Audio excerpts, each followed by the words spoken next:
Hi, everybody. I hope you can hear me okay. Real quick check. Let me know if the audio levels are okay. You should hear some nice, quiet, ambient background music and my voice on top. It's so good to see you all. Thank you for joining us here on Paidia Gaming's Twitch channel. Of course, I am taking over temporarily. I primarily stream over at the Stef Sanjati. I know some of you are from my community over there. Thank you so much for joining me. Y'all know I work with Paidia Gaming as their head narrative designer. If I know you from elsewhere, or I don't know you at all, hello. Nice to see you. Thanks for joining us. Looks good, sounds good. Well, thank you so much. So glad to hear that. Today we're doing something very exciting. We are listening to a story together. Now, I have been working for the past, year at least, not alone, with a great team, art director Kelly Toki, and then on this story specifically, Jasmine Moore, a wonderful, wonderful writer and general video game creative. She's excellent, and there's been other creative elements to the team like illustrator Carol, and it's been a super great team effort building this world together. So we're going to get our first look at the world of Paidia, the fictional universe of Paidia, following along our character May, the protagonist of our first story. My dog has come to say hello. She likes stories too. Following along with May as she stumbles into the world of Paidia without much intention. What happens? I don't know. We're going to find out together. Camper here to support. Thank you so much. Lots of compliments on the makeup. Thank you. I'm using Elf's Game Up collection. They have these beautiful, colorful eyeliner pots. I'm using one of those today for this fun Paidia-inspired graphic eyeliner look. It's something you'd see inside the universe, so I wanted to fit in with the story, So we're going to get started very shortly here. What we're going to do, here's the little run of today's show so y'all know what to expect. We're going to start by listening to the audiobook. It is about a half an hour in runtime. I hope you love it. It's been a labor of love from a number of different creative individuals, and we're very, very proud of it. So I hope you like it. Afterwards, we're going to do some brief chatting. I'm going to answer any questions you have about the fiction, the characters, the world, whatever it might be, or even about Paidia itself, our website, our actual platform. And then I'm going to share with you some interviews we did with the writer, Jasmine Moore. If you're interested, she goes by Brown Girl Games on Twitter. I'm going to go find her Twitter profile so I can link it to you in the chat. So y'all can go say hello after if you like. She's excellent. And I've experienced typos. Here she is. She's excellent. She's wonderful to work with, and she did an excellent job. So I put it in there in the chat, her Twitter profile, if you want to go say hello. Anticipation is high. Oh my goodness. I feel that. I hope so. Hello, Kirsten. Good to see you. Hello, everybody. Let's do some brief hellos before we get started. Camille, so good to see you. Car Clary, Kat, Tim, Transfroggies, Demiderius, Boo Riley, Lyrica, Doro, Litra. Who else do we got here in the chat? Ooh, Liz. Hello, Liz. Emma, good to see you. You said bring your blankets and hot cocoa. It's storytime Steph hours. You know how it is. You know what I'm here for. Let's get started. Actually, we're going to get right into the story. So let me just phase out this gorgeous ambient music for you. We're just going to very carefully, slowly roll that out. Get your ASMR tingles going. All right. And let's hop on over to Exodus from Montana, written by Jasmine Moore. Please enjoy. Throughout the experience, if you have any questions, anything comes to mind, anything you want to say, by all means, please let me know in the chat. I will be paying attention, and I might respond to some during the actual audiobook in the chat. Others I might save for afterwards so we can have a little, vocal discussion. Hello, Little Fox. Good to see you. Let's get started. Without further ado, Exodus from Montana. Enjoy. Paidia Gaming presents Exodus from Montana, a short story written by Jasmine Moore, narrated by Stephanie Pelosa. October had arrived in Missoula, heralded by a kaleidoscope of changing leaves and hearth-scented winds. Shorts were swapped out for sweaters, and coffee cups graced the hands of nearly all on campus. All except May, who'd stayed up into the wee hours watching a documentary about Arctic penguin behavior. May, who had her first thesis check-in with Dr. Barker in 45 minutes. planner, phone, wallet, she recited, plucking each item from the chaos of her studio apartment. From the shelf opposite a cramped kitchen, she grabbed a big brown tote and a trusty gray cardigan. Into the former, she tossed her essentials, then poked her arms through the sleeves of the latter. Binding her forest green locks into buns on either side of her head, she glanced in the mirror and shrugged. It'll do. Snatching a last vital book from the dining table, she bounded out the door. It wasn't until she'd reached Grizzly Square, halfway to the Tharp building, that she realized her error. "Ugh, I forgot breakfast," she huffed, stomach grumbling in protest. A couple walking past quizzically glanced her way. What, like y'all never forgot to eat? She thought. That is, before she realized what they were staring at. The compendium. To be fair, it wasn't the most subtle of books. It hardly fit under her arm, a hulking volume on dinosaurs, complete with diagrams, pop-ups, and a ferocious velociraptor on the cover. To others, it must have looked a tedious weight. To her, it was an enduring comfort. The hardcover was frayed at the edges, the spine cracked down the middle. Its pages were streaked with highlighter and graffitied with notes. Even the velociraptor hadn't escaped, heart stickers over its eyes from the time her little cousin decorated the cover. May flashed the couple a timid smile, clutched the compendium closer, and kept on. Leaving Grizzly Square, she turned a corner and was greeted by the welcome aroma of freshly ground coffee. Planet Java. The shop's caramel lattes and oversized croissants were one of the few pleasures May found here. Perhaps today will be all right after all. Arriving at Dr. Barker's office with just a minute to spare, she gobbled the last of her croissant, took a deep breath, and knocked on the door. "Dr. Barker?" "Ah, May," he said, waving her in. "I was wondering when you'd arrive." Setting her things on a stool near the door, she sat in the Chesterfield opposite him. A wooden desk dominated the space, topped with endless papers and a green banker lamp. Bookshelves flanked both walls, competing for space with the doctor's countless framed degrees. At every turn, Cretaceous fossil fragments sat proudly in glass cases. It was, in a word, daunting. May's fingers curled, eager for the heft of her compendium. "Sorry about that. I stayed up watching a documentary about Arctic penguins and woke up late," she said, whipping out a notebook. "Did you know that emperor penguins spend approximately 68 days per year molting?" Dr. Barker's smile didn't quite reach his eyes. "Fascinating, though I'm sure you'd rather use this time to discuss your thesis." "Of course," May said, hating the wobble in her voice. "Have you had a chance to read my abstract?" May frowned at the doctor's blank expression. For weeks she'd honed her thesis concept, hopeful to spend hours delving into the life and migration habits of the Paralititan. A rarely studied Cretaceous herbivore, she found the combination of its Egyptian origin and theorized social structure fascinating. "I have, though I must admit I find it baffling. You're bright, May, but this preoccupation with a single creature is pedestrian at best. Don't you feel your talents would be better suited to contemporary scholarship? Geothermal currents, perhaps?" She didn't, though she raised no argument as he proposed a new topic, as he boasted his connections with Smile Company, as he listed all the opportunities a properly guided thesis could provide her. Instead, May recalled how happy her grandmother was when she announced her acceptance to the university's doctorate program. "My little Maybug, a doctor?" she said, crushing May in a hug. "Tell me all about this. What did you say it was again?" "Geology," May grinned. She spent an hour explaining it, but eventually gave up, content to blush good-naturedly as Graham bragged to her friends on the phone. May blinked, catching the tail of Dr. Barker's question. "So what do you think?" he said, sitting back in his chair. "You publish a decent thesis on geothermal energy, and I'll look into getting you placed at Smile Company." Wrestling her face into some semblance of gratitude, May nodded. "Of course. Thank you, Doctor," she said, tamping the urge to cry as she gathered her things. There was a tub of butter pecan in her freezer, and the Throwback Channel had an all-day Scooby-Doo marathon.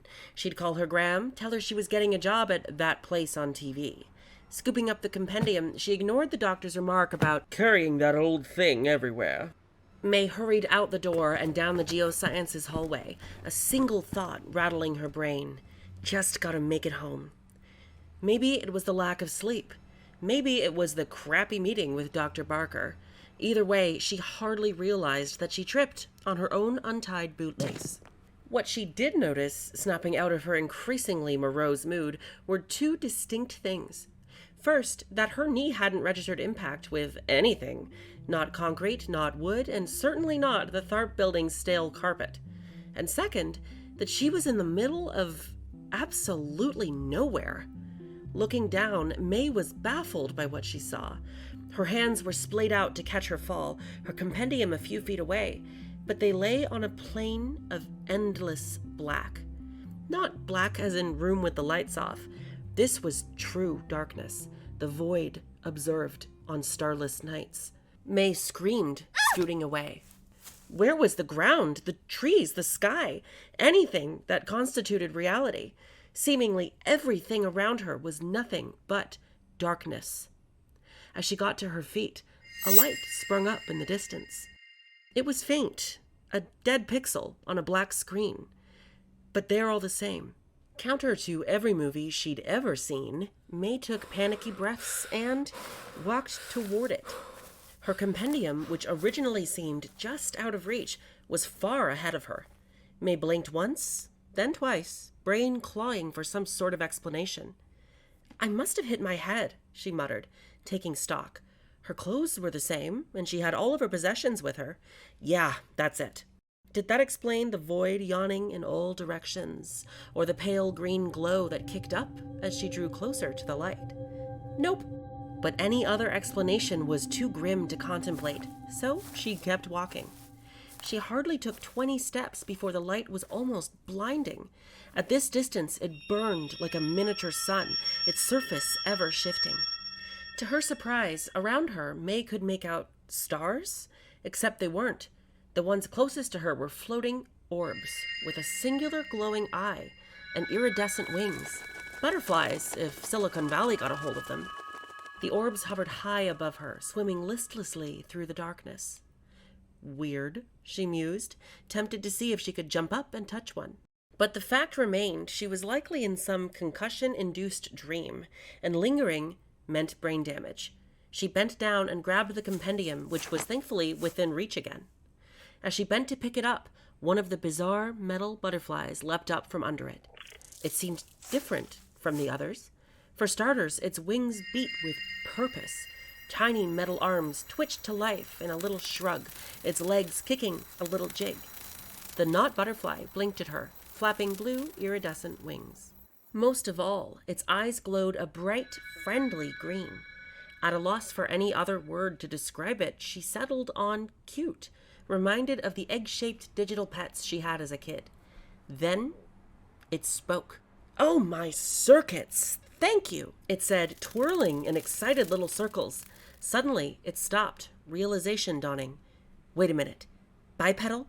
2 eyes? Opposable thumbs? You're human, aren't you? May nodded, too stunned to speak. The knot butterfly tapped its little arm against its head, as if trying to shake a memory loose. Oh, okay, bear with me a moment. I haven't seen a human in 150 years, give or take. The creature continued to mutter, in which May thought she could hear him searching for something. She watched the scene unfold with a sort of unreality, blood in her ears drowning any logic she attempted to apply. If she stayed still, it wasn't so bad. But the floating orb reached out to her. "The protocol's in here somewhere. Oh, yeah, here we go," it said, ending its internal search. Training its happy gaze on her, it spoke with newfound authority. "Greetings. My name is Dux Auto 001. Dux for short. What is your—" May shrieked, swatting it with the compendium. The creature faltered, its flight momentarily disrupted. It was level again in the blink of an eye, hovering a bit further away. "Ouch," it said, bending a wing to swipe its face. She could have sworn it glared at her. "Please, refrain from hitting me. I'm only trying to help." May's questions came rapid fire. "Am I dead? Who are you? What is this place?" "No, you most certainly are not dead, or asleep, for that matter. As I said, I'm Dux Auto 001, a bug bot developed by Farival the Maker. You can call me Dux. And this is blank space." "Blank space? Like a lobby?" Dux perked up, seemingly glad to be asked questions. "Yes, you can certainly think of it that way. It's a pocket dimension in time and space." May clutched the compendium to her chest, brown face paling. Time and space? No. Listen to me, Dux Auto whatever you are. Dux Auto 001. I'm a creature designed to guide those who find themselves in blank space. Right, May said, steadying her breath. What you said isn't possible. I was walking out of an academic building in Montana and I tripped. That's all. Now you're telling me I'm not concussed and I'm not passed out, but that I'm in some sort of black hole? The bot flipped a wing as if to scratch its chin, then answered, Precisely. May stared. The bot drew a little closer. Let me see if I can explain. First, you'll just have to accept that there are other inhabited planets besides Earth. Other species as well. One of those species created blank space, but I'm afraid no one's quite determined how. Regardless, the result is the same. The species went extinct, but blank space remains. Luckily for you, you fell near one of its destination portals. This is nuts, May thought, though her denial lacked the conviction of a few minutes prior. Concussions usually produced less brain activity, not more, and if she were dead, well, the lights would have gone out altogether. Despite her attempts to deny it, the butterfly robot might just be telling the truth. Portals? She asked, lighting on the end of the bot's explanation. Where to? To places around Paidia, of course. This is the only safe portal I know of. It lets out at New Terra, a city founded in the 1800s by the Mariner and the Maker after they came through a blank space portal. Nicknamed City of the Sun, it sprung up from an old crater from an explosion in Dux! The bot must have seen her distress, folding both wings over its eye in apology. I'm sorry, I got carried away. New Terra is Paidia's capital city. And this Paidia, it's another planet? Precisely! You're a fast learner. The bot trailed off. I don't believe I've caught your name. May. My name is May. Excellent. Well, May, Paidia's full of all sorts of wonders, especially those, it said, pointing a little metal arm at her book. May puzzled. Dinosaurs? I'm sorry, are you telling me that dinosaurs are still alive? On this Paidia? The bot quirked its head. Yes, of course, Dux said, as if it were common knowledge. The Dagus are a reclusive bunch, but I'd be delighted to guide you to them. I warn you, though, last I saw them, they were sick. May puzzled at the term Dagus, brushing it off as a difference in language. What stuck with her, however, was the suffering Dux spoke of. She didn't know how or what she could do to help, but the sheer fact that dinosaurs were alive, that she could meet the giants she'd read about for years, galvanized her to aid their plight. Unconsciously, she began walking toward the portal, Dux right at her side. You take me to them? But you hardly know me. I was designed to guide those who enter blank space. It's been ages since I've seen anyone at all, much less an Earthborn human. May shook her head. This morning she'd had her thesis dream crushed and was intent on spending the day eating ice cream. A few hours later, she was in a pocket dimension with a sentient guide robot at her side. Fair enough. Lead the way, she said, patting its head. Dux flinched for a moment, then leaned in, trilling its motor. The two walked on, her initial fear fading. May got the vague impression that she'd made a friend. They soon came upon what appeared a docking station for robots. A gray slate pillar rose up from the formless ground, its only feature a wing-shaped indentation in the center. May pointed to it. Is this for bug bots? Yes, it is. Knowing we'd need occasional breaks from our duties, the Maker created these rest ports. At them, we can charge, clean the space dust off our wings, even upgrade to the latest firmware. Handy, May said, touching a finger to the smooth material. This Farival guy you keep mentioning, is he still alive? Oh yes, the Maker should be alive and well. 221 years old, I believe. Dwellers live for ages on Paidia, especially descendants of the Borophagus. She stopped short. Borophagus, as in wolf ancestors? You mean to tell me your Maker is a wolf? Dux kept on ahead, seemingly unfazed. In a way, though I'm afraid I've painted a strange picture. Paidia is a land like any other, with bright patches, dark spots, and everything in between. Sure, its landscapes are different, and its species include what Earthborns regard as talking animals. But to us, they're everyday people, for lack of a better phrase. May considered this.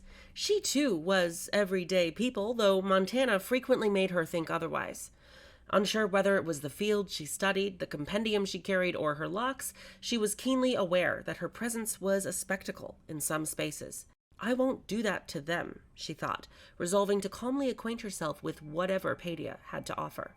Before long, they were at the mouth of the gate. Its previously blinding light was now the strength of a standard fluorescent bulb. The gate itself hummed an eerie tinkling sound that reminded May of the wind chimes on her grandmother's porch. Ducks turned to her. Ready? May stared at the portal, heart racing at the unreality of what she was about to do. Does it hurt? She inquired, still skeptical. Absolutely not. Even if it wasn't my directive, I'd never advise a course of action that would cause you pain. She snorted, taken aback by the little bot's candor. Sobering, she asked something else. Hey, ducks, if I step through, can I ever get back home? The bot was silent for a moment, its green eye turning a deep blue. I'm afraid I don't know. 150 years I've roamed this plain, May, but I've never heard of anyone who managed to go back the way they came. May drew a halting breath, beating back the thought of home. Not Missoula, true home. She thought of her parents' house, the crisp mountain air and sappy summer trees she climbed as a child. She thought of the campfire coffee her mother brewed, the days they spent foraging for mushrooms. She thought of her father's signature red flannels and Elliot, the commandor dog who doubled as a mop. She thought of her Graham's house and the surrounding Carolina marshes that winked with fireflies. Ducks must have sensed her hesitance. Though I can't tell you how to get back, I can tell you what waits on the other side, if you're curious. May nodded, not trusting herself to speak. A city of white buildings and stone roofs etched into the mouth of a crater. Fruit trees line the streets, free for anyone to enjoy. Its people are a bit eccentric by Earth standards, but among the kindest you'll ever meet. Staying here won't hurt you, May. You won't get hungry or cold or even tired. But I promise what's through that gate is far better than wandering around for an eternity in search of a way back. She watched the bot, weighing her options, glancing back at the formless void. She hoped her family could somehow hear her. I promise I'll come back someday.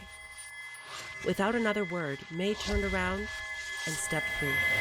For an instant, a burst of shimmering green light. Her body buzzed a hive of shaken honeybees. She glanced at her hands, shocked to see droplets of transdimensional dew falling from her fingertips.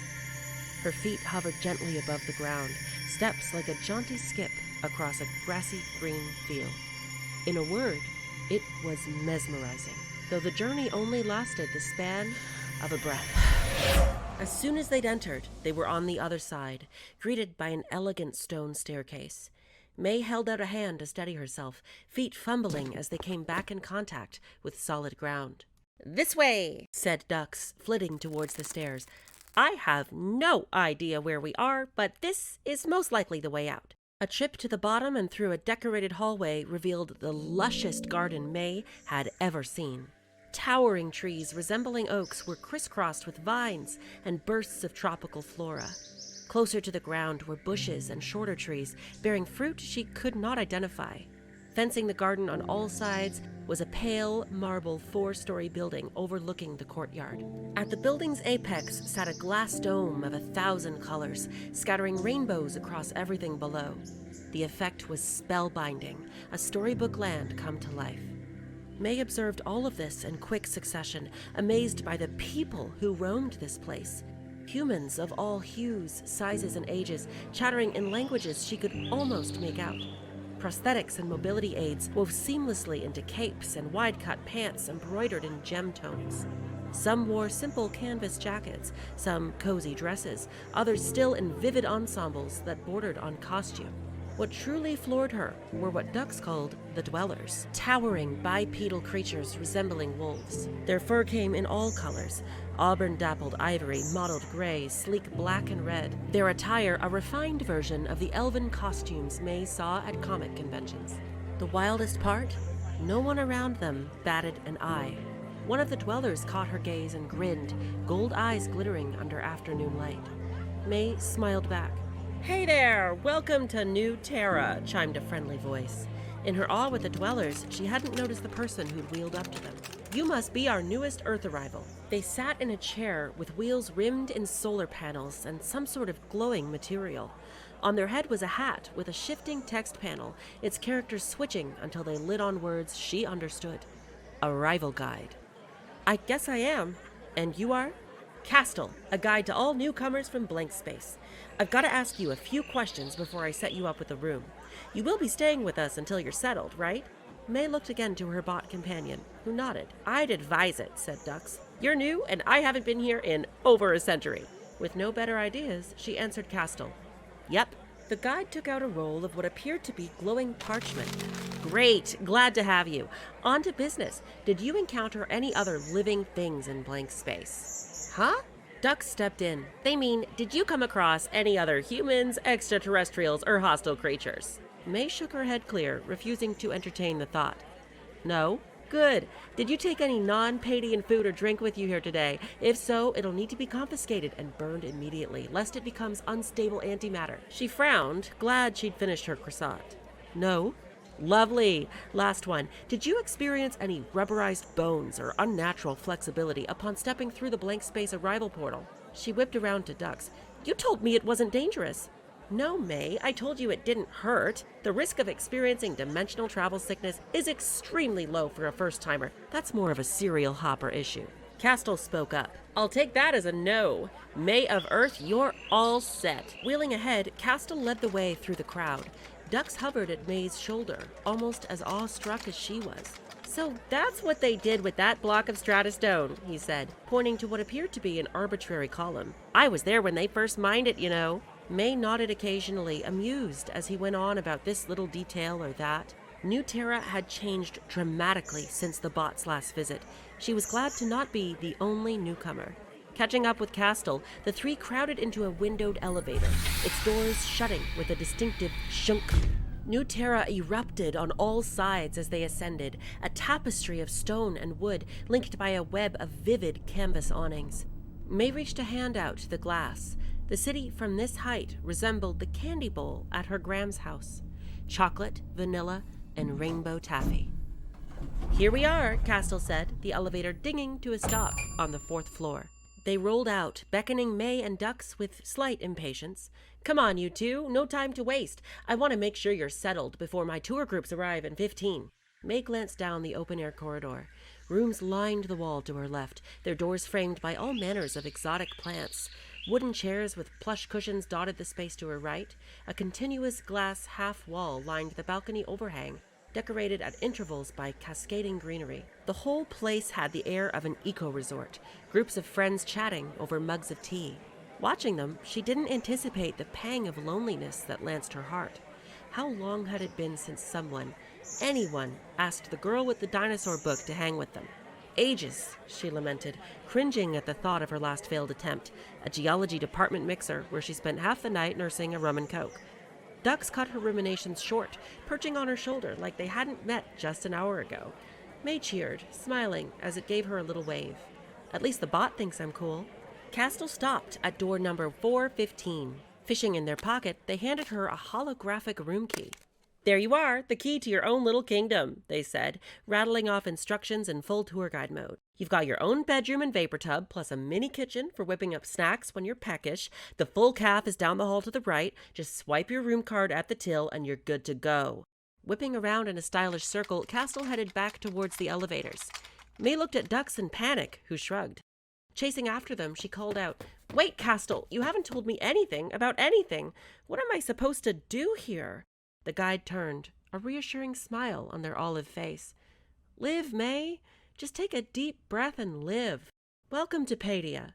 With that, they were gone, waving as the elevator went back to the 1st floor. As it turned out, living here was a pretty easy proposition. Her room was surprisingly well appointed, a pleasing combination of plants, wood, and the same synthetic material as her room key. On the back wall, a round window afforded her a generous view of the inner courtyard. The furniture was simple: a freshly made bed with plain white linens and an adequate wardrobe beside it, a wooden desk near the window with shelving above, and a modest cooking station near the front door. May whistled. Ducks flew around the room. "Impressive, isn't it?" he said, resting in the window frame. "I'll say," May answered, setting her book down on the desk. "A place like this would be wild expensive back home. Speaking of which, how do I pay for this? Do they take e-pay?" Ducks shook its head, though May couldn't tell if it was in confusion or disbelief. "You don't owe anything. Paidia is a communal place. Everyone gets a stipend for their essentials, but generosity is extended with the knowledge it will someday be returned. Orders of work are reserved for bigger things. You might trade a week's worth of fresh bread for an artisan garment, but that's a barter agreement between two people. For most matters, general helpfulness and contribution are enough." May shook her head. The concept of a functional society without direct payment was entirely alien. "And that works?" she asked, unable to keep the skepticism from her voice. Ducks gestured around the cozy room. "You tell me." The next few days were a pleasant blur.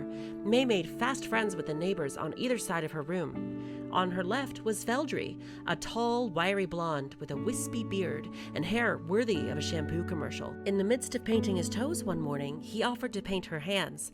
The rest was history. On her right was Elia, a whirling dervish of curiosity topped with a shock of pink hair. "You're from Earth? My parents were refugees. They used to tell me about something called the World's Fair. You ever been to Chicago?" Initially overwhelmed, May did her best to answer. Yes, she'd been to Chicago. No, she wasn't from the 1800s. There'd been more than one World's Fair. Despite the sheer number of them, Elia's questions had none of the caustic, incisive edge May was accustomed to back home.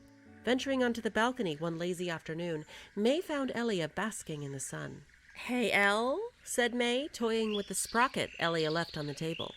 Elia was a member of the Dweller Human Coalition of Technologists, or DHCT, in New Terra, a guild responsible for developing new tech. In the days since they met, May learned that Elia favored teasing out optimizations for Nimbus Ridge's mining exosuits. The tinkerer cracked one green eye open, turning it towards May. "Yeah?" May's stomach growled. "Are you as hungry as me?" "Have Duck snag you a snack from the calf," Elia replied, not budging. "He's resting up. Besides, I'm not in the mood for mooberry tarts or tato thins. I wanted to try my hand at something from back home." That got Elia's attention. She sat up, wiping the sun from her eyes. All right, I'll bite," she said, attempting to sound annoyed. The big smile on her face said otherwise. May rounded on the single food she'd craved since the day Ducks walked her through the blank space portal. Knowing full well she was about to change Elia's life, May donned a conspiratory smile and asked, "Have you ever heard of pizza?" And that's how May, Veldry, and Elia ended up in the 4th floor calf kitchen, up to their elbows in flour. A blend of new age tech and traditional outfitting, the kitchen sported slab countertops, an ancient-looking range, and a brick oven perfect for what they were making. Floor-to-ceiling cupboards held every manner of grain, sweet, and spice a cook would ever need. Instead of a fridge, there was a cold storage embedded in a counter by the range, making it easy to grab essentials mid-cook, which is exactly what May did, throwing the finishing touches on a vat of sauce. It had taken some experimentation, but she found a blend of ingredients that approximated her favorite pizza joint back home. Veldry handled the dough, surprisingly deft at tossing it. Elia worked on the toppings, grating a cheese-like ingredient made from Paidian mushrooms. She tried explaining it to May, who simply said, "If it tastes good, that's all I need to know." In the span of an hour, they'd cobbled together 3 respectable pies. "What if your friends don't like it?" May fretted, pulling out the first 2 pizzas. They certainly smelled right, but the unfamiliar ingredients had her concerned.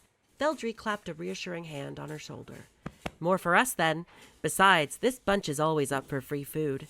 May perked up at this. Veldry had recently joined the Adventurers Guild, often telling her how interesting it was.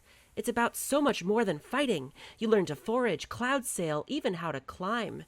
This summary was always followed by a "you should try it," though most recently it was also followed by a scroll flyer. Even May had to admit that the image of a ship soaring through vapor clouds had an appeal, one that grew as she grew more and more comfortable with Nuterra. She'd begun venturing out, visiting the merchant quarter and trekking with ducks through the city's countless parks. Even with these outings, it was hard to ignore the call of adventure beyond the city walls. It wouldn't be so bad to learn the basics, she thought, just in case. May had just pulled the last pizza out of the oven when the adventurers rolled in. There were 5 total, decked out in boots, bracers, and sporty gear. Shoulders squared, they walked with a bravery and purpose she'd not seen anywhere else in the city. Just then, May caught sight of the group's captain. A striking figure in gray, blue, and gold, she towered over the rest. 2 braids framed her short black hair, ending above a top crisscrossed with a supply pack. Dark eyes danced within a tan face, the bridge of her nose and broad shoulders slightly sunburnt. Scars from the teeth of a massive beast spanned her thigh. Whoa. Veldry tapped May's shoulder. May, I'd like you to meet Lorelei, captain of the Adventurers Guild. Lorelei held a fist out to her. May bumped it with her own, willing her racing heart to slow. Nice to meet you, May, said Lorelei. Veldry tells me you fell out of blank space from Earth. May shot Veldry a dark look. He flashed her a sheepish smile. She shrugged, praying it looked casual. Something like that. He tells me you're the go-to person to learn how to fend for myself out here. Lorelei laughed, a happy, full-bodied sound. Something like that. They passed the rest of the afternoon eating pizza and telling jokes. Elia showed off her modified tools to the group. Veldry made origami animals out of napkins on the table. Even ducks made an appearance.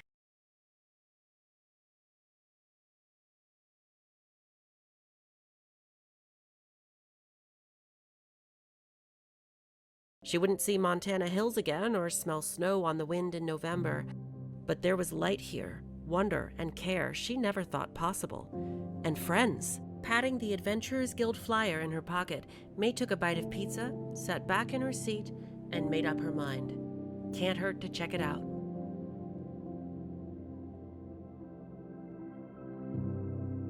Thank you for listening to the Chronicles of Paidia, Exodus from Montana, written by Jasmine Moore. Join us next time for Heart of the Harbinger, Lorelei's very own adventure in the world of Paidia. Visit www.paidiagaming.com to join an inclusive gaming community where anyone can learn, connect, and play. And remember, play as you are.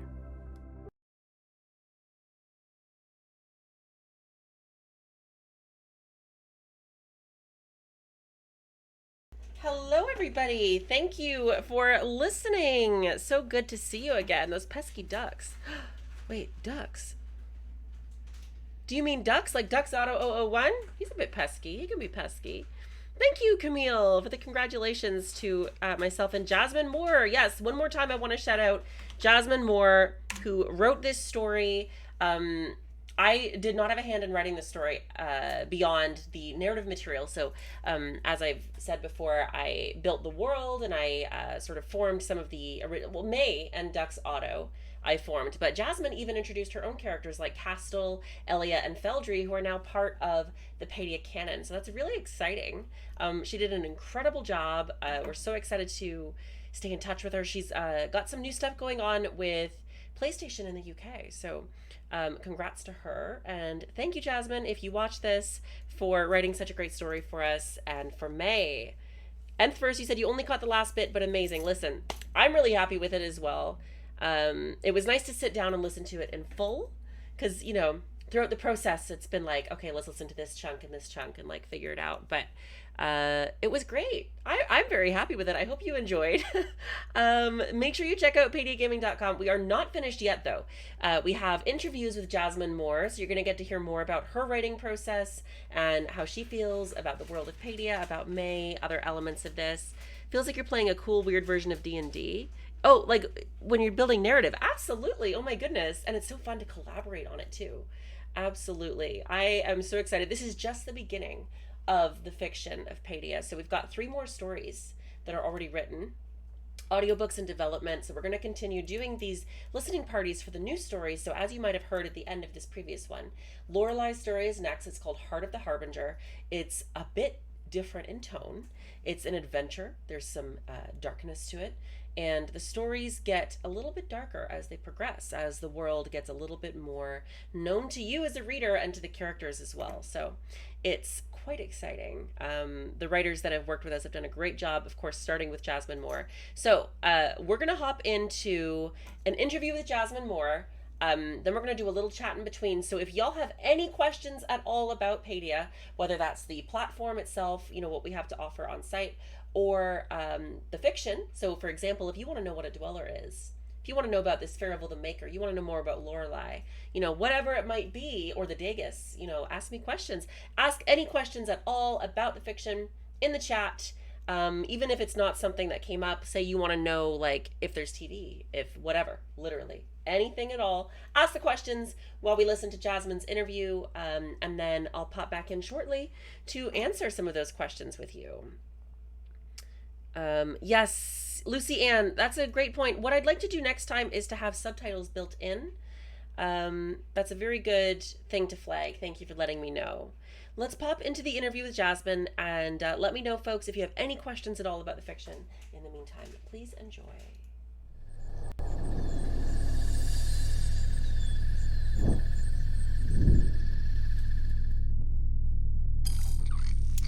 Hi, my name is Jasmine Moore. You can call me Jazz. I go by Brown Girl Games on Twitter, and I am a narrative designer, storyteller, and currently am the game design manager at PlayStation London Studio.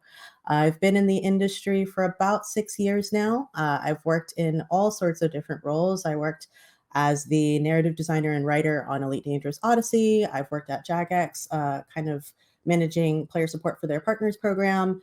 And before that, I've done creative direction, art direction, all sorts of direction for indie projects. So, yeah, that's a little bit about me.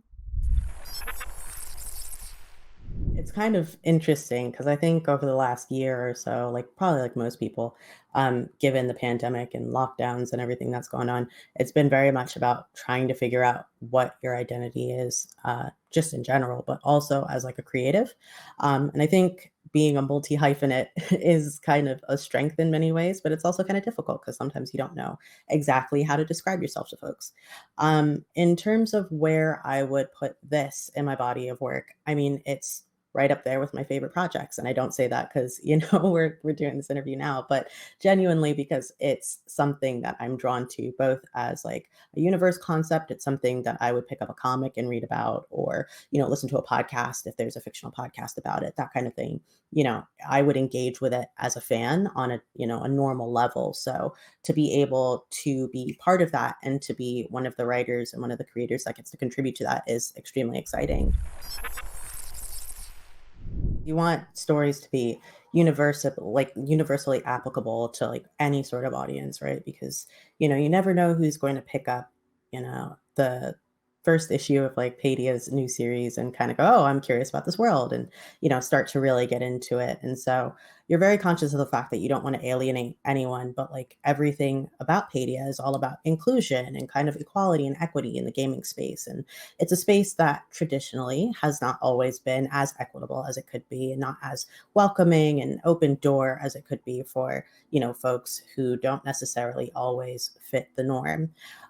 So I think a lot of what I considered in terms of writing this was really wanting to kind of identify, or, kind of make somebody who was relatable to folks who might have felt ostracized for whatever reason, like whatever the reason is. It could be background, it could be what they're into, it could be just the culture and the time that they live in. It's not as friendly to them as it could be. And so I think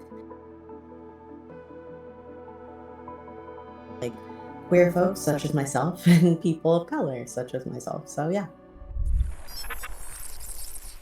The thing that came to mind most of all when I like started to think about how you wanted to shape May, and like, being the first story and introduction into this universe, kind of how it looked like and like what it felt like, was really, I guess, kind of drawing on like the whole university experience, and like kind of feeling like a fish out of water and like you don't necessarily belong somewhere. You know, it was important to me to kind of capture that awkwardness and that feeling that you're never quite doing something 100% correctly, and then the relief that you feel when you actually do land someplace that feels very much like home. In terms of ducks, like the issue that I ran into was like not wanting to say bot or not wanting to repeat the kind of same like phrases or words. So I kind of had to get creative. So I think at one point I typed like not butterfly and I was like, yeah, that seems like it'll work. And I think it's a challenge that like most people, no matter what, you know, kind of stuff they write, no matter what kind of like form it takes, if you're describing any sort of like fantasy creature or technology or anything that really requires new terminology that we don't necessarily have words for, you always kind of have to get creative in terms of how you're phrasing it and how you're framing it. So that way it feels relatable. It feels like something you can kind of imagine in your mind's eye, but not too much where you're just imagining, like, I don't know, like a blue snowball microphone.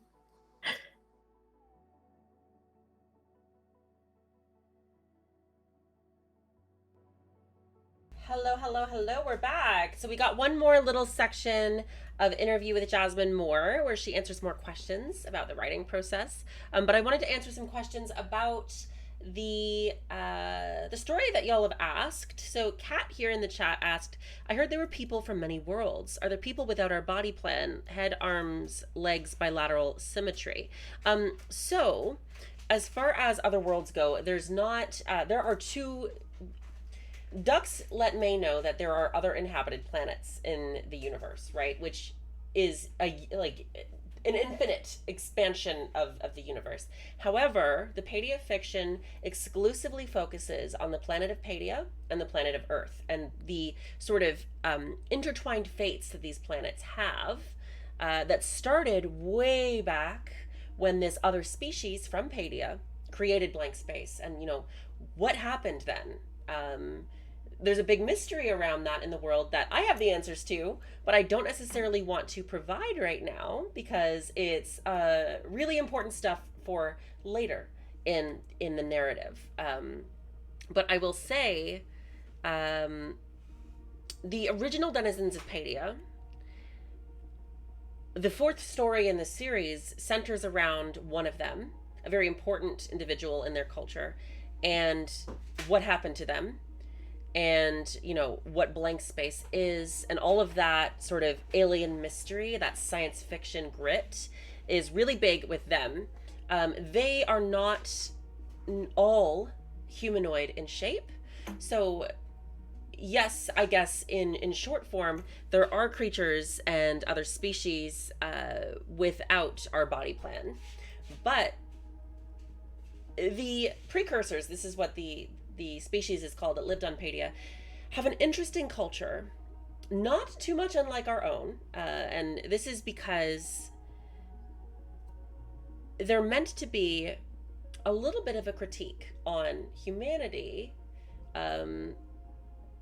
with room, of course, for diverse perspectives within that alien species. So it's a little bit. I've done a lot of work to make sure that this group is not just a monolithic singular culture. There's many different perspectives within the precursors, within the sentient species that predated humans on Paidia. But they even asked me if she met extraterrestrials in blank space. Yeah. So specifically for the humans of Paidia, that would be in reference to precursors, but they're not going to explain to May what that is. They don't want to frighten people. And Castle even doesn't have a ton of awareness of what that means. This is something known to only a few individuals, and it's kind of considered niche at this point in the story, at this point in the fiction. They know that there was some kind of culture here before them because they're living in the ruins of one of their cities. Built into this crater are the ruins of this former culture. So they're living there. They know that they were there, but they don't know a whole lot about them. And the third story in this series involves discoveries about them and archaeology and exploration with another character in our roster, Karita, who Lutra, I don't know if you're still in the chat, you might remember you actually created a Minecraft avatar of Karita for the Minecraft tournament we did with Paidia a while ago. So yes, there are aliens in this fiction. The aliens to Paidia being humanity, and the aliens to humanity being the precursors who are from Paidia. As far as other aliens in existence in the fiction, they are theoretically there. I wouldn't say that we have written them into the planet of Paidia because we want the focus to be on the precursors' culture and downfall, and on humanity's sort of inheritance of this planet. And all of the sentient creatures on Paidia, so the dwellers, the Dagus, and humans, they're all earthly refugees. The dwellers are not aliens from Paidia. They are evolved earthly mammals from a very long time ago. From the time when something went wrong with the precursors. The Dagus, as well, being dinosaurs, are from that time as well. So if we consider, okay, there are evolved earthly mammals and evolved dinosaurs of some kind on Paidia, along with these humans, and there's this blank space that she tripped into on Earth on accident with no warning. What does this mean for what the precursors were doing back then? And those are questions that we'll answer with new stories down the road. But if you have other questions about it, I'm happy to answer. Definitely a lot of work has been put into the broadness of this world and all of the interconnected sort of themes between the cultures and things. Discord link now works. Awesome. If y'all want to check out the Discord, the link is there in the chat. Did we have any other questions about the fiction before I play the next half of Jasmine's interview? Kat, you said not butterfly. I don't know what exactly you're referring to when you said not butterfly. The not butterfly is the bug bot because it's butterfly-ish. There's 4 wings, but not quite a butterfly. Kat says mammals appear on Earth while dinosaurs were already there. Yeah, so there were very, very small mammals on Earth at the time, at the end of the Cretaceous period, which is a significant period for the precursors and for Paidia's history, the end of the Cretaceous period. So this is like 66 million years ago, when this sort of intertwining of these planets occurred. And again, the details of that we'll explore as we move forward. So I'll go ahead and play the second half of Jasmine's interview, but please, folks, let me know if you have any other questions. I'd be happy to explain, for example, what dwellers are. I might just do that after this interview chunk, just for fun, because, I want to talk about it. So here, let's listen to Jasmine one more time. Please enjoy. Everything, if that's allowed to be an answer. I think the main thing for me is that you kind of feel like the weight of responsibility, where you don't want to mess it up. Typically in projects that I've worked on in the past, I've kind of been the person to guide the story, create the world, create the lore, and then kind of be that jumping off point for actually starting to write the characters and flesh out the universe. In this case, I think because there was such a rich world and rich codex already, that Stephanie and the Paidia team put together, I was very conscious of the fact that I didn't want to step on any toes. But I think the fun part is that there was actually a lot of freedom and a lot of kind of leeway to kind of play with characterizations and play with little Easter eggs for the future and all that kind of stuff. So it was really an enjoyable process, and I think hopefully the folks that are reading it feel the same way.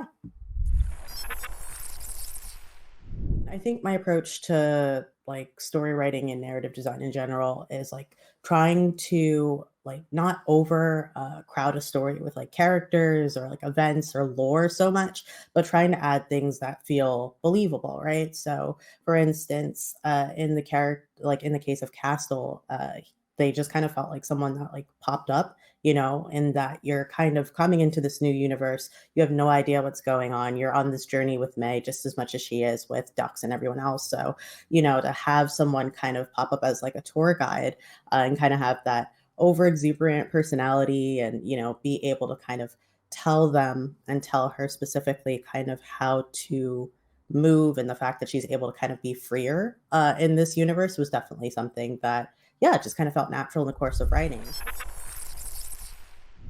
I would say I have no concept of Montana at all. as like a place or a culture. I'm a Jersey girl. I grew up on the East Coast. And so I think a lot of what I wanted to do, at least in the beginning, was even if it only showed up for a paragraph or two or a few pages, is I wanted to immerse myself as much as I could without taking a flight in what it's like kind of to be in Missoula and kind of, navigate the streets and, navigate university life in that location. So I spent a lot of time on Google Maps. I spent a lot of time on kind of college forums, on Reddit, on, any firsthand qualitative source I could get my hand on to try and, put myself in that mindset. It was also a really interesting challenge because just as soon as you got into the mindset of what it felt like to be, living in Montana and living in this, kind of section of the world, you quickly have to switch gears and go, all right, now you're not there, you're not anywhere. And you kind of have to transition over to the blank space section. And that in itself, I think a lot of times when like writers tend to describe things like dream sequences or, maybe any sort of visions they may have, you kind of face the same problem in that you're trying to define a space that's almost undefinable, especially in terms of like, a space out of space and time and like its own little pocket dimension, essentially, is, how blank space is supposed to be positioned in the world. And so I think, trying to write that in a way that's concrete and identifiable and also something that you can kind of put yourself into as a reader is was definitely a difficult challenge. I think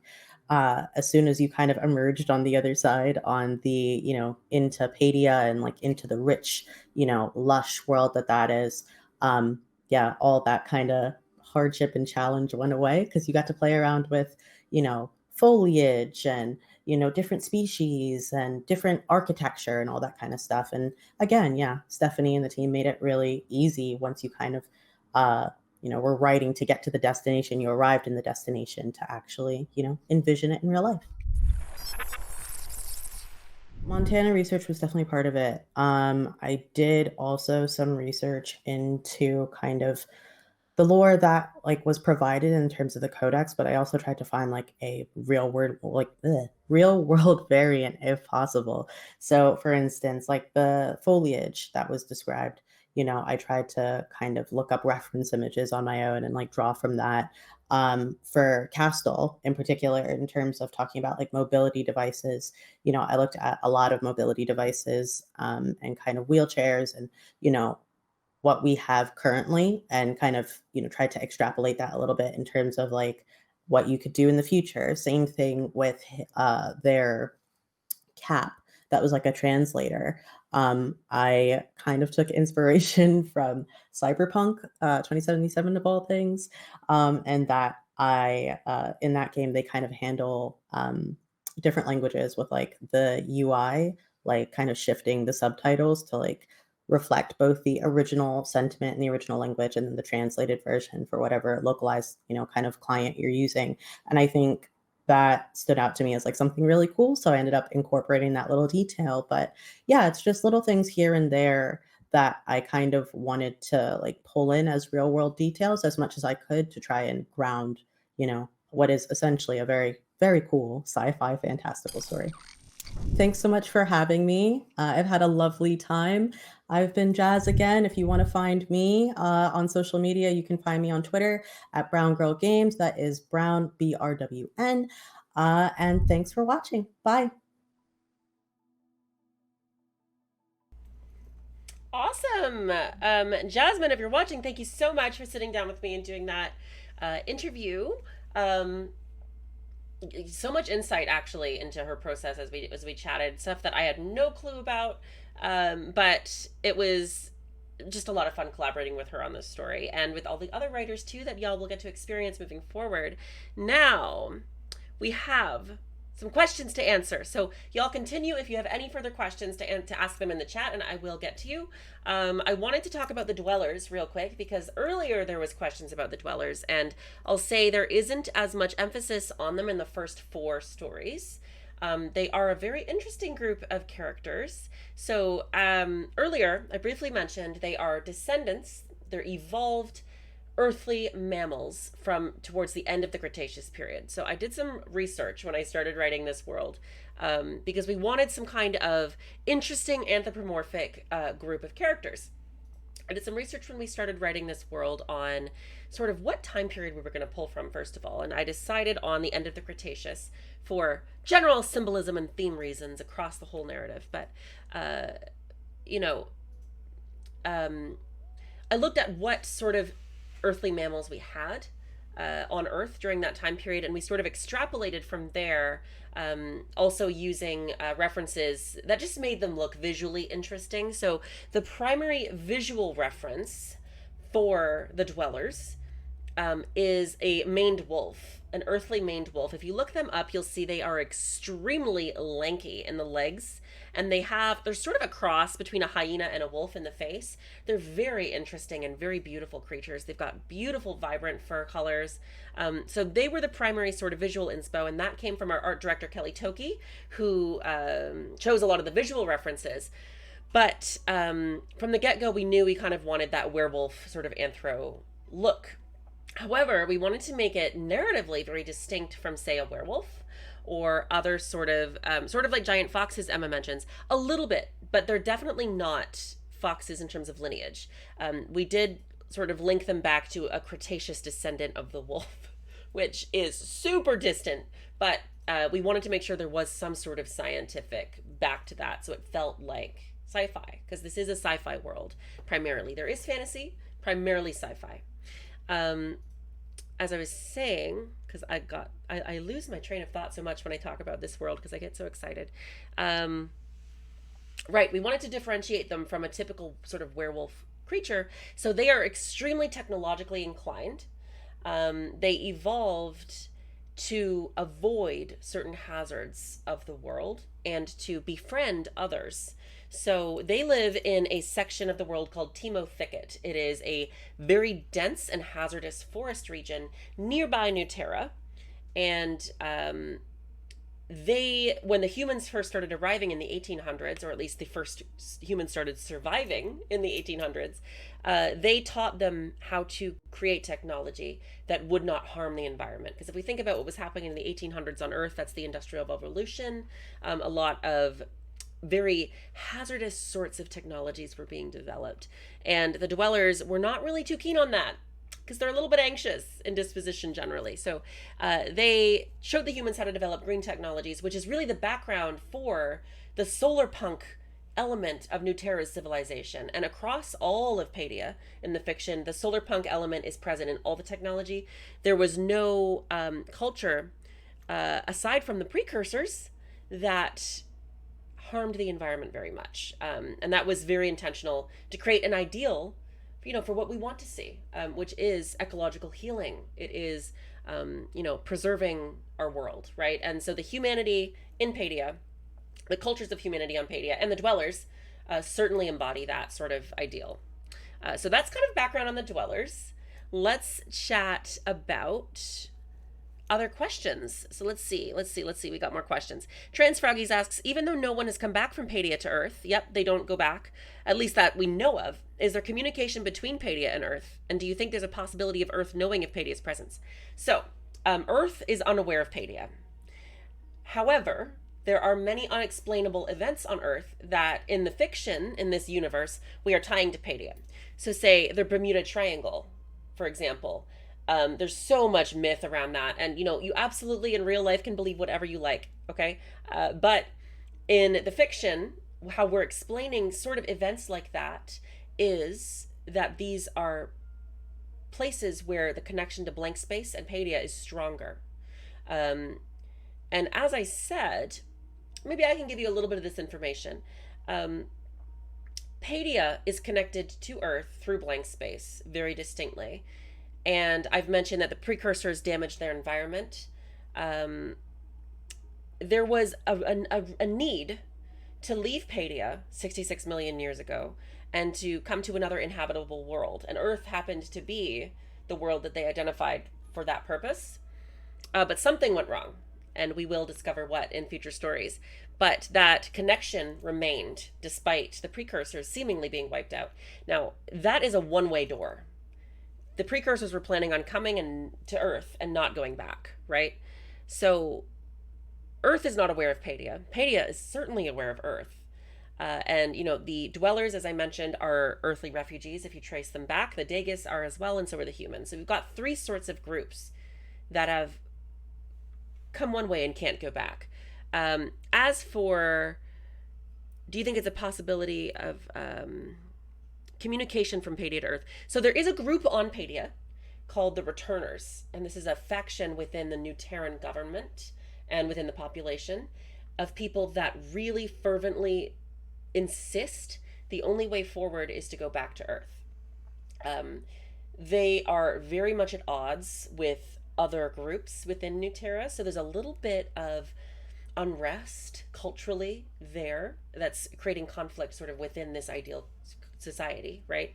But for the most part, the refugee population of Paidia is relatively small compared to the number of humans that have been born on Paidia since humans started arriving. So there's Paidian born humans that have no connection to Earth, and there are Earthborn, which certainly do. And the distinction between those groups is prominent and important.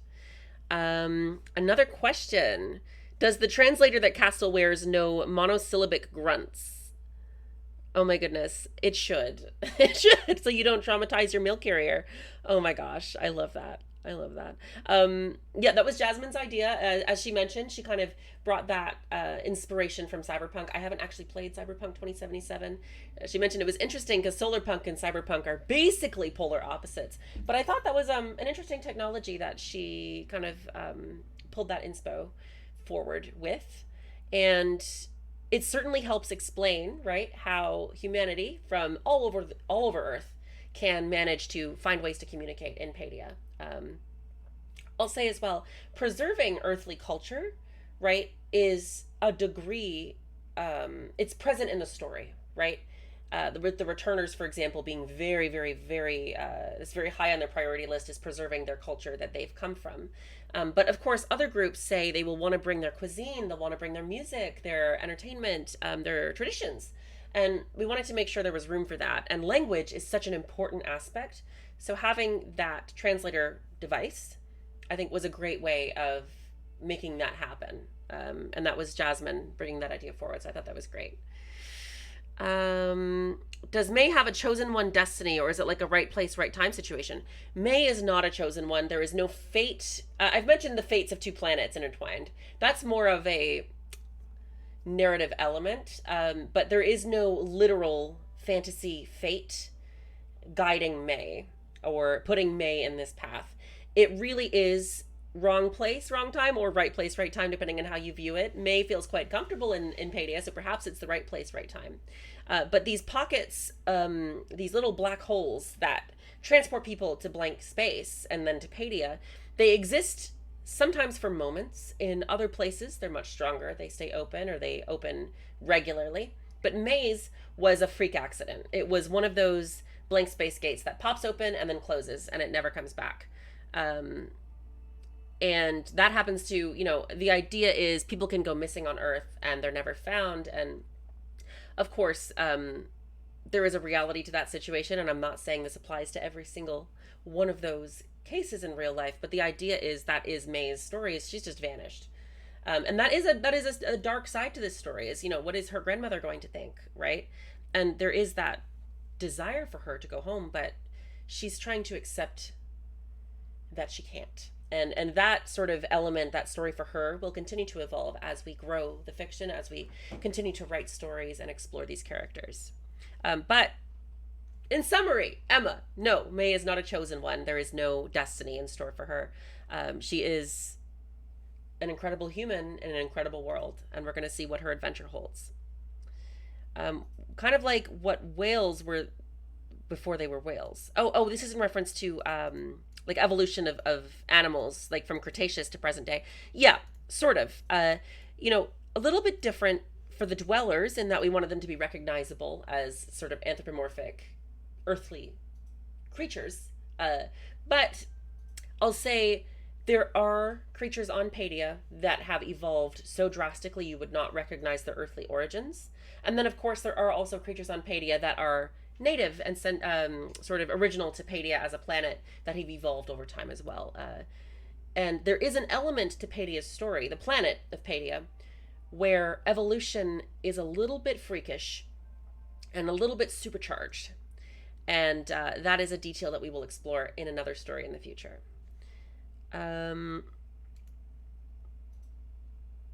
Yes, yes, Transfroggies. You're excited to learn about the returners and New Terra's government as a whole in the future. I will say New Terra, as a like their government is absolutely based in a pure form of democracy, but rather than it being a government body that controls law, it's a government body that regulates knowledge in that it confirms the integrity of facts and it ensures free access to every citizen of Paidia to this knowledge. And they're very much a knowledge-based communal culture. There's a lot of automation through machinery and robotics, and there isn't much of a hierarchy in their culture. The elected officials are not queens and kings, you know, they're not presidents, they are archivists, and their job is to provide knowledge to their people, right? And they're elected based on the people's trust that they can perform that job. Now, that said, there is a single character in the New Terran government that has some questionable behaviors, but he will be explored in the future.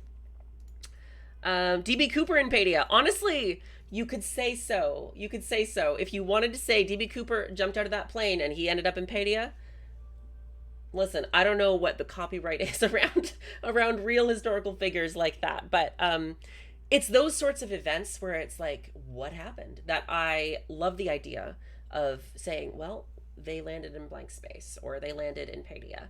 And that's something I would love to explore, but I'll need to do some research onto sort of what allowances there are for that sort of thing.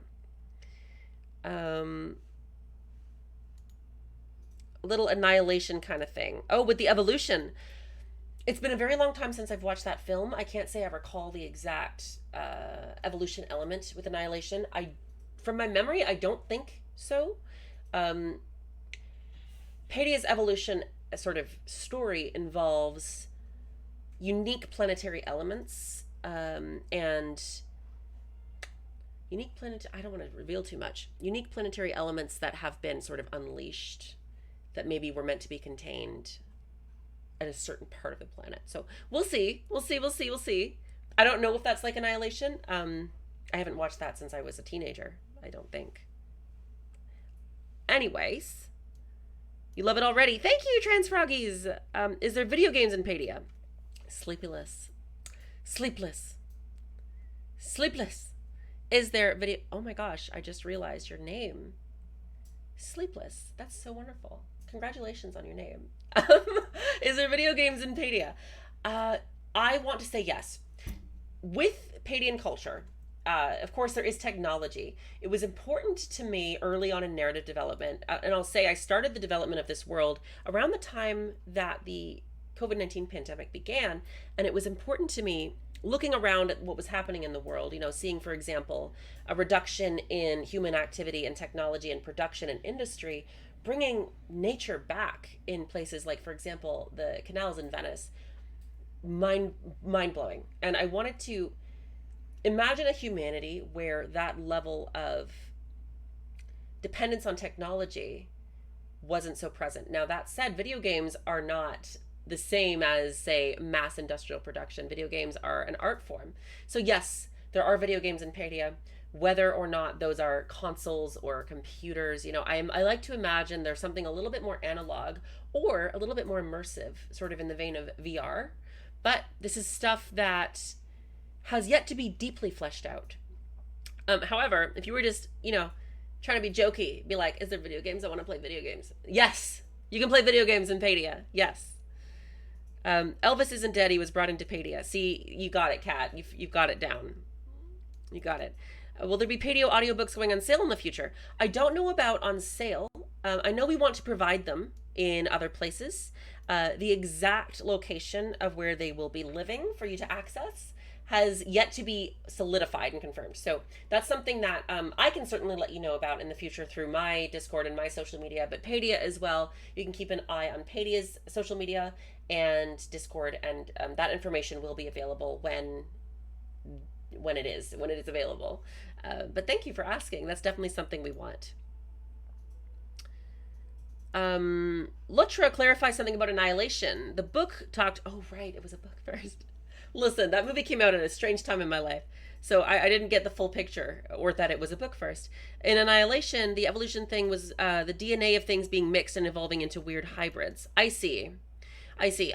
Not necessarily what's happening on Paidia. No, it's more about planetary influence from unique elements on the planet. So you shall see. You shall see. Transfroggies asks, are newcomers to Paidia not allowed to bring earthly foods in to protect the biodiversity of the planet, or is there a story behind how that rule came to be? Jasmine brought that sort of element forward when we were sort of trying to figure out what Castel's whole dialogue would be, and, how they would almost grill somebody coming in from another dimension. Like, what is that?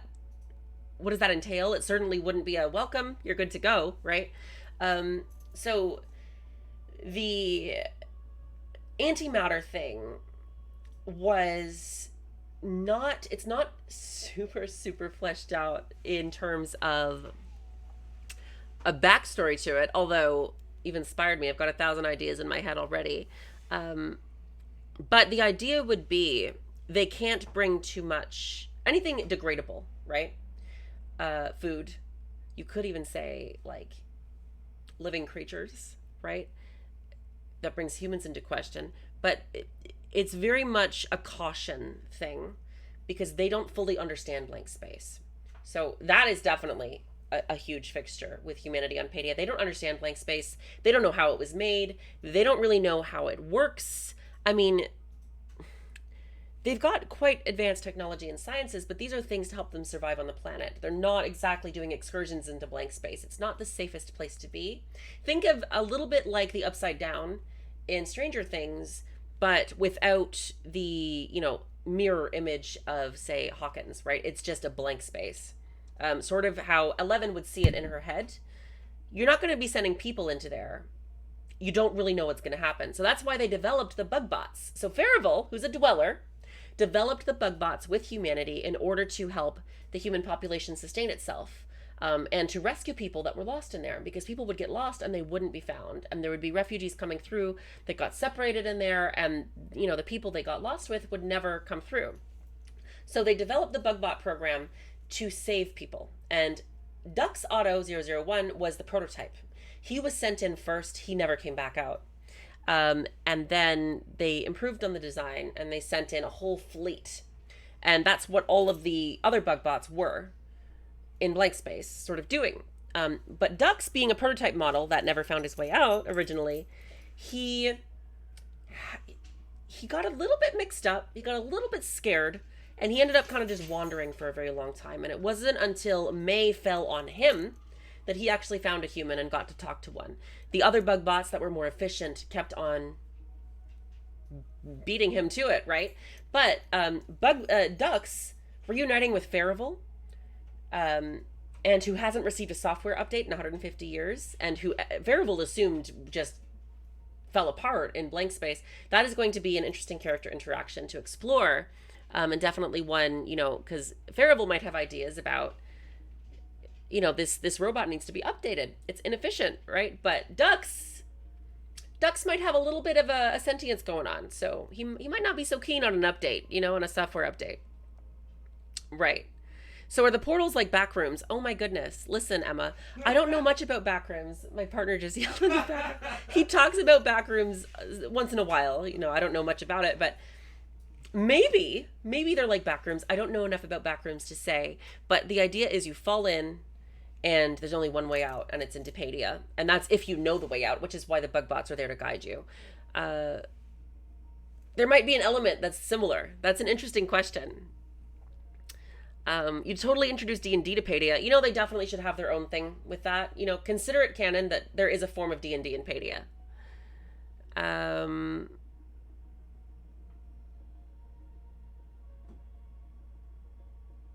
Here we go. Bugbot, you feel like you want to call them BB? Hey, you could. Is BB? Is BB? Yeah. Ducks is just one Bugbot, but yeah, overall they're very cute. They're very charming.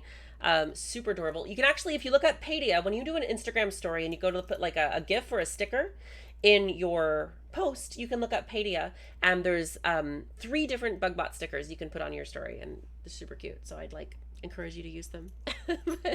I love them. I love them. Exactly, Litra. Never bring organic matter to a different land. You don't know what you could unleash. Exactly. Their questioning about the food and antimatter was more from a place of ignorance and unknowing than it was from a place of measured scientific understanding. They're just overly cautious. They don't want anything to go wrong. There's reasons that they are cautious. There's things about this world that are outside of the city that May has not seen, that most people in Nuterra don't really know too much about, but other characters like Archivist Karita might have more intimate knowledge of this, or even people close to Lorelei. Lorelai's story goes outside of the city's walls, so you'll see some things when you go with her story in the future. Are there celebrities in Paidia? People who are famous or have higher status? Great question, Liz. No, there's not. Actually, I don't know where I lost my train of thought earlier. I get lost sometimes. I was talking about the beginning of COVID when we were building the narrative, and we wanted humanity on Paidia to be different from us on Earth. And to that end, celebrity as a social construct, as a reality, is not always healthy for everybody involved on both sides of the equation. And even with social media, speaking as somebody that had quite an illustrious influencer career myself, there are elements of it that aren't healthy for people involved on both sides. So I wanted to avoid the concept of celebrity or the concept of social hierarchy making its way into Paidia. Now, it does in other ways, of course, otherwise there'd be no interpersonal conflict really at all. But, people having an absolute hoard of resources while others are struggling is not something that will be present on Paidia. And, that sort of social hierarchy and, socioeconomic hierarchy as well, they're intertwined slightly. And we wanted to kind of keep that out of Paidian humanity, to keep them on a path of I don't know, wellness. And there are characters that maybe they're more popular, right? Maybe people know them well. Maybe they're an entertainer. For example, there's one character in another culture, a nomadic culture on Paidia, that plays music for their entire traveling group, and people know who she is and they love her. But I wouldn't call her a celebrity, right? So that's generally the vibe when it comes to that in Paidia. So cute that Dux and May both come into Nuterra for that kind of first time together. Exactly. As Dux said, he didn't recognize most of what was going on there. It was all very much different from when he was there last. So them both going there and feeling a little bit out of place, but settling in was, Jasmine mentioned, depicting that fish out of water, not fitting in element of the university experience, and then when she comes to Paidia, finding that comfort, right? And I'll say this isn't blatantly stated in the writing or in the stories, but May is a neurodivergent character and experiences sort of that sort of, people don't always have a full understanding of who May is, and she's a very focused and interesting individual, but she feels misunderstood a lot of the time. And the idea was, coming into Paidia, she wouldn't be made to feel that way, and she wouldn't make others feel that way. So for example, with the dwellers, she said, I'm not going to make them feel like I think they're strange, or I'm not going to, treat them that way, because she had that experience on a different level herself. I don't remember what I was responding to. Oh, yeah, Dux and May coming into Nuterra for the first time together because of that fish out of water feeling, that misunderstood feeling. And then, they fit there. It makes sense for them. So it was exciting. No extra dimensional mayo allowed, honestly. That should be an emote or something. Maybe just a hashtag. Yes, celebrity is based on power dynamics and capitalism, says Kat. It is, yes. And the aspects of that are corrupting are certainly things that we wanted to, when we look at things that could go wrong with Paidian human culture, we wanted to make sure. Oh my goodness, when's the last time I had a drink of water? We wanted to make sure that their problems were not necessarily in that realm. Now, folks, were there any last questions before I let y'all go for the day? This has been so much fun. Pirates have sea shanties. Does Paidia have some unique musical genres and styles that Earth doesn't? Um, Great question. They definitely have, the nomads have sort of folk like story songs that they'll sing together. As for other music, Nutera, I don't know if you can hear the music that's playing in the background too much right now. It's sort of an ambient electronic do do do do do do do do do. Okay, it sounds a little bit like a computer. That would be sort of within their realm. They would also enjoy sort of electronic music with a bit more energy. But each culture has its own sort of vibe with that. The dwellers, for example, have a preference for sort of string music like harps or wind sort of instruments. But, seeing those sorts of soundscapes be developed moving forward is something that will come with a larger media project, which is something I'm very excited to explore in the future. But for example, let's say, speculatively, if you will, that there was a Paidia video game and there was music for different environments. Yes, each culture would have distinct sounds to accompany their general vibe. Each culture is very distinct from each other, so that's something that we've considered. Absolutely. Any other questions? Ooh, on the music element, I will say as well, the Dagus, dinosaur descendants, their music is bellowing. It is cry. It is vocal. I wouldn't call it a cappella because it's roars, right? But there is a music to that culture as well.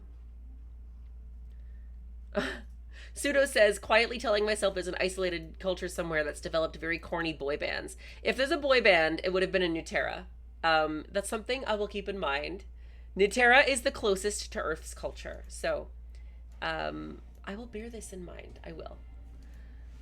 You're excited to see the world develop and learn more about it. Thank you, Trans Froggies. Yes, we will see. There's more to come. So as I mentioned earlier in the stream today, the next Chronicles of Paidia story is with Lorelei. It's called Heart of the Harbinger. It's an adventure that goes outside of the city walls, explores who Lorelei is as the captain of the Adventurers Guild, as this heartthrob with, cool adventure stories to tell and brag about. So she's a very cool character.